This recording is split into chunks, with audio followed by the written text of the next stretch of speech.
How to log in to your Jooble account? Already have a Jooble account? Here's how to log in quickly and start exploring job opportunities. First, open Jooble and tap the profile icon or the login button at the top. Enter your registered email and password. Then tap login to access your dashboard. If you signed up using a social method like Google, tap that option instead. It will take you straight in. Once logged in, you can manage saved searches, view bookmarked jobs, and track applications more easily.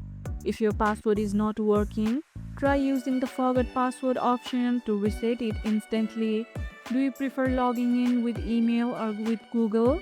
Let us know about it in the comments below. And that's how you can log in to your Jooble account. And if this video helped, hit the like button, share it, subscribe, and leave a comment. Thanks for watching, and I'll see you in the next one.